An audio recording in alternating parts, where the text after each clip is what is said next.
Hey everybody, what's up? How you doing out there? This interview with Mike Shinoda from Lincoln Park was a phoner I did in what do my notes say here? October 2018. He had just released Post Traumatic, his first solo record, and as the title suggests, it was his reaction, what he calls a diary, in response to Chester's passing a little over a year earlier. This was a phoner, but I can tell you, I can hear in Mike's voice that he was still hurting terribly. He was confused. He sounded lost.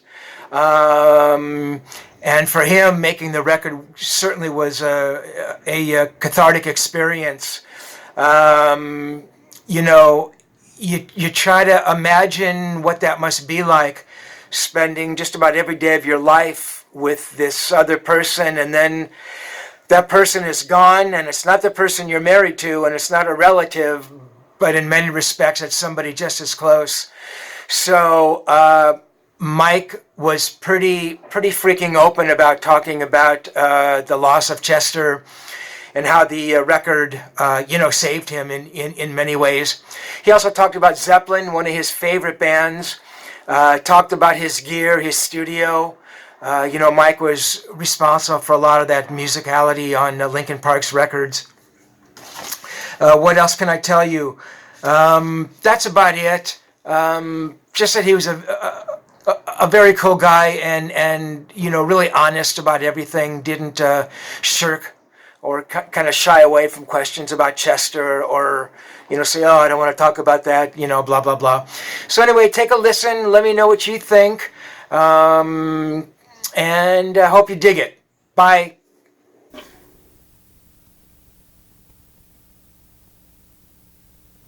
Hey Steve, how are you? I'm good, man. How you doing today? I'm doing well, thanks. Good.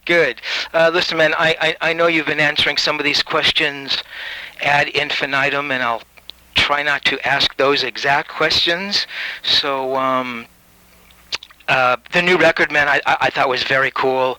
I guess what I'd like to know, Mike, and I know you've sort of talked all around this. I mean, what was it like being in the studio? I mean, obviously there was some elements missing. You brought some of your Linkin Park buddies in to help with some stuff. I mean, was it, was it a challenging thing to get the songs together? Did it kind of come seamlessly? I mean, did you have to kind of fight the stuff into place? I mean, what was that sort of like for you being in the studio? Yeah. So the first thing to know is that I recorded most of the album in my house. So I wasn't at, in terms of like, your imagination, it started with, not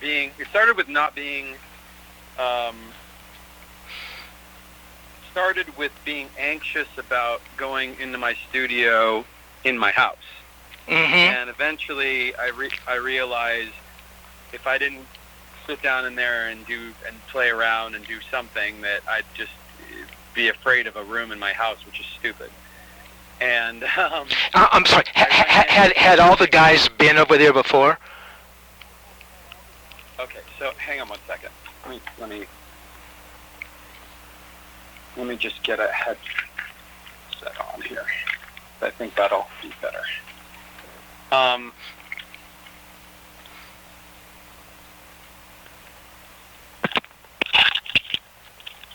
Okay, can you hear me? I can.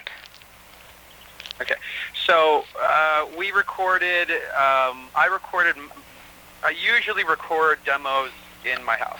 I see. A lot of the demo like historically for 10 years. We cut my vocals on many songs, Chester's vocals on many songs at my house. I see. It's one room. I've got all my, it's basically a small drum kit, a ton of keyboards, and a few guitars and basses and a microphone. The drum sample you hear at the beginning of what I've done was done in that room. Chester's vocals for New Divide, for What I've Done, for, let's see, part of a lot of the songs on One More Light, actually not a lot, a couple of the songs from One More Light. All my vocals for the last forever, I demoed them there, and some of those ended up being keepers.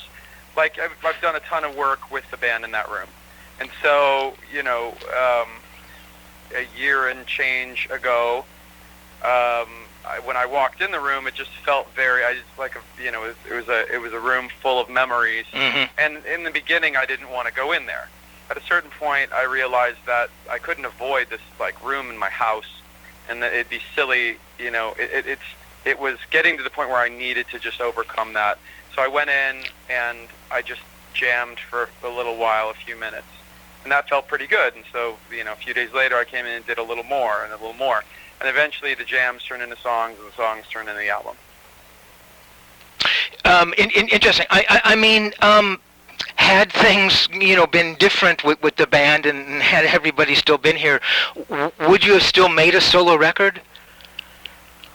I already had a few things that I was thinking of releasing as Fort Minor, but they were sketches. They weren't songs, and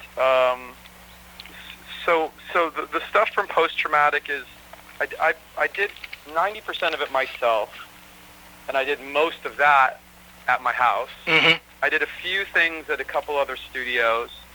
And then I plucked a few things that were unfinished, or either unfinished demos or sketches from other sessions that I had worked on. So, for example, IOU was a track that I was working on that I was thinking could be a Fort Minor song, which was unfinished, and I worked on it and rewrote and finished it for the album. Make It Up As I Go was a song that we had started at the very end of the One More Light sessions with me and Kay Flay and Brad. And it was all it was a chorus, really. The rest of the demo track was terrible. And I listened to it while I was making Post Traumatic, and I realized, this theme is a very, at the point at which I listened to it, I knew that the theme of that song was central to the album. Like, it was really where I was, where my head was at that point in the record. So, there were different moments where I just like anything, like any demo I start, we imagine oftentimes you sit down with nothing and you make the whole thing in one sitting. A lot of times, part of that process for me is just browsing through a few sketches that I've made and deciding, this sketch is actually pretty cool, and then turning that scribble of a song into an actual song. Right. I mean, Mike, you touched on it, and we all know that, you kind of play everything, and, you're programming drums and bass and keyboards and guitars. I mean, does a song typically start somewhere? I mean, is it you sitting down on a keyboard and, plunking on some chords, or coming up with a little guitar riff, or, I mean, where does it, it can start anywhere. I mean, it can start with, sitting at a piano keyboard or guitar and playing some chords. It can start with a phrase, oftentimes like a song title, or like a start of a section. So like the first line of a verse or the first line of a chorus. And then other times it's what I described, where there's, I sketch something that's just musical in my laptop or on my phone or in my studio, and I pull that up and I go, I have an idea. All of a sudden I have an idea of this, what this should, where this should go. So in terms of the post-traumatic record, I mean, how did those sessions work? Is it you putting down a drum groove, and some bass, or I mean, how did the, if I was a fly on the wall and I was watching you record that record, what would I have seen?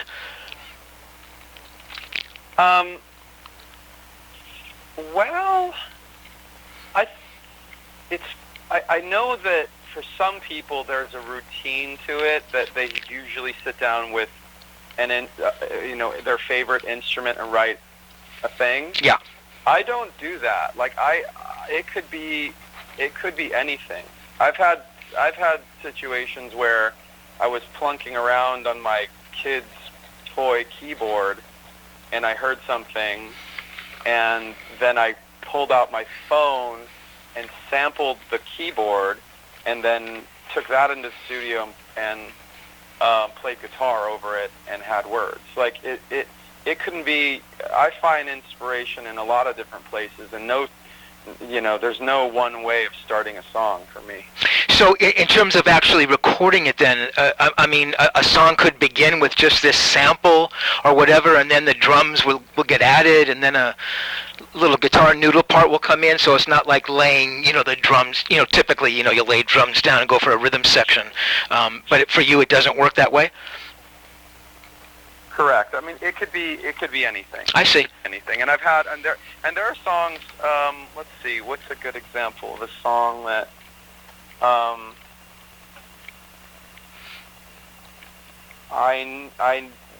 there's a song, well, I think Crossing a Line started with piano and vocal. Like I had the idea for the chorus, and I had the chords to the song kind of in one sitting. Like I sat down and played those two things together, and the words came pretty quickly. And then, I think Make It Up As I Go kind of started as a track, and then we came up with a chorus and other parts, but then we threw away all the other parts, and then eventually I ended up disassembling the track and making a new track. Mm-hmm. I gotcha, understand. So it's like the original track inspired the chorus, and then the chorus was good, but it was better than the rest of the track, so I basically just deleted the track and made a new track. I see. And sort of along those lines, Mike, I mean, certainly every time you go in to record a record, whatever band you're playing with, whatever you're doing, I mean, your intent is to write the best music you possibly can. But I mean, this was sort of a special circumstance. I mean, was there a sense of, God, I've really got to, come up with a bunch of really amazing songs, like the best songs I've ever written, or sense of eyeballs on you, or I mean. No, I approached it like a diary. Like my priority wasn't to impress anybody. My priority was to capture the most realistic, truest version of whatever I was feeling that day. I see. In fact, like one of the things that drove the process, was like there was a catharsis in writing the stuff for sure, and I did want to write things that were good. But I think one of the things that struck me in the middle of it was that when I was going through things at that time, my outlook on things and my emotions would change really, really often and really dramatically. Like it was more than mood swings. It was like perspective and philosophy, and I was just really turning things over in my head. So if I were to write a lyric on Monday, I might be looking at things completely different on Tuesday. Mm-hmm. So what I tasked myself with doing was capturing as much of that song and as much of that idea on the day that I was feeling it as possible. And that went for like writing as much of the song as I could, like all the lyrics, and actually recording the whole song in one day as well. And if I decided to come back later and touch it up or change things, I gave myself room to do so, but chances were that I didn't. I mean, most often I didn't actually touch that recording of vocal. Like in most cases, it ended up being the truest version of what it was, and I wanted to move on to another song. Wow, that's impressive, man. Mike, can you talk a little bit about the gear that you used and maybe some of the gear you have in your studio? I'm guessing you're doing some kind of a Pro Tools rig? My three main pieces of software are Native Instruments Machine, Pro Tools, and Ableton. I kind of go back and forth between Pro Tools and Ableton. I always record vocals and drums into Pro Tools. But the rest of it could be either one. I do most of my sketches in Machine because I basically have collected and created a sample. When I say collected, I mean like a lot of the stuff I've made myself. I've collected these samples for probably I'd say 30 years, about more like 25 years at this point. I've been collecting samples and making sounds and putting them in a database, like putting them in folders. Yeah. And I always, like update that and carry it with me. So I've got all this stuff that I can pull from, and I know where it all is. And I can dig through that with Machine pretty easily. And then I can open up all my other synths and my other, VSTs or whatever in that. In terms of analog instruments, on this record, I actually sampled. I did some live drum pieces, but I don't play drums very well. So I would just record, like, for example, just crashes and hi-hats, or maybe just a hi-hat, or maybe just a snare,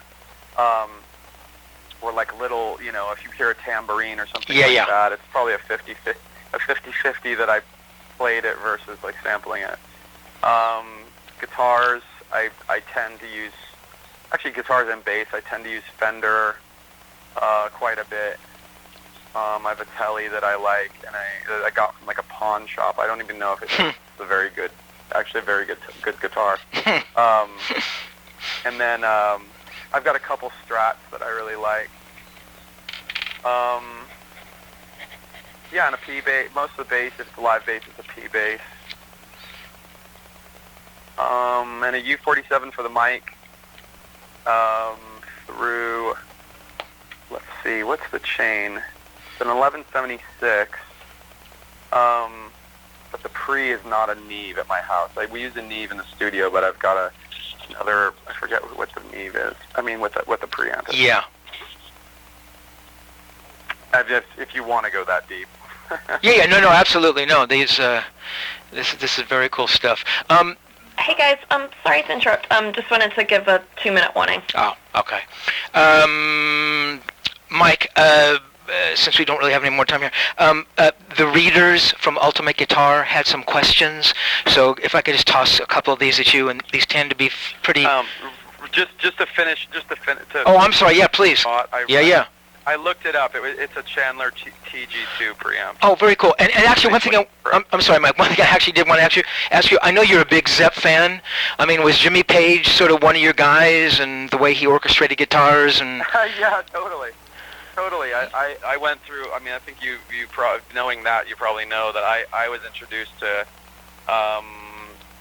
Led Zeppelin and Jimi Hendrix basically by the Beastie Boys and other groups rap groups at that time that sampled them. And I went, wow, that's so cool. That's a sample? Like, what's that? What is the original song? And I got really into Led Zeppelin in particular at that time. That is so cool. I mean, did you ever want to be like the guitar hero Jimmy Page with the hair blowing in the wind kind of a thing? I was I grew up playing classical piano. I did about 11 years of piano theory. And I was so deep in that, and I loved the sound of guitar, but I was already pointed in the direction of like basically playing piano and producing. Like I was starting to make my own tracks and sequence things and record them. And I didn't have any good gear. Like at the time, I had like a cassette 4-track and I was using an high S900 sampler with I was using another. I think it was an MS. What's that Roland unit? It's like a little Roland drum machine I was using that with the volume off to sequence the S900. Interesting. So one Final Fantasy question here. You can put together your dream band of musicians. These can be guys sort of here and guys gone. Who would you have in your band? I mean, in terms of having talked about all that, I'd definitely say, Hendrix on guitar. Yeah. And while he's there playing guitar, he might as well sing a little bit too, right? Exactly. I was always a big John Bonham fan. Yeah. I also, let's see. Oh, I'm blanking on his name. Bass player? Steve Gadd. Steve Gadd. Oh my Drummer. God. 50 Ways to Leave Your Lover. Is that who I'm thinking? Steve Gadd. Yeah. The drummer. Well, he's a drummer. Yeah. No, he's playing with. He played with Paul Simon. Did all that amazing. 50 Ways to Leave Your Lover. That incredible groove and stuff. Yeah. I was sorry. I was like looking it up online as I'm talking to you because I wanted to make sure that this was the right person I'm thinking of. Yeah, man, Steve Gadd. And who would you have on bass? Oh, it's such a good question. On bass. I mean, I feel like with bass, you want to like. It's who's gonna lock in with the other two. Yeah. You know what I mean? Yep. Who would lock in with those guys really well? I mean, because I like Geddy Lee is always such a he's like so incredible, but like would he be the right guy with those guys? Exactly. I understand. Maybe you need like a James Jamerson or some kind of a funk guy or something, or I have this thing right now, especially in the last year, just really thinking so much about what an amazing vocalist Chester was. Separate from being my friend and an amazing guy, but just as a vocalist, like what an incredible singer he was. Mm-hmm. I have this thing in my head about bands like there have been so many bands over the years that have like so many great singers in the band, and so then that makes me think of like, well, then why not have Paul McCartney? I was reading your mind. Yeah, exactly. He's a great bass player, but he's also like one of the world's best singers. Amazing singer. Yeah, that would be a pretty decent band. And if you're lucky, we'll let you play rhythm guitar in the background. I'm kidding, man. At that point, I'm like not even in the band. Exactly. At that point, I'd want to just let those guys play, and including Chester, and then I'll just like produce it or something. Gotcha. Well, Mike, thank you. Very cool, man. Thank you so much, man. You take care of yourself. Thanks, you too. Bye.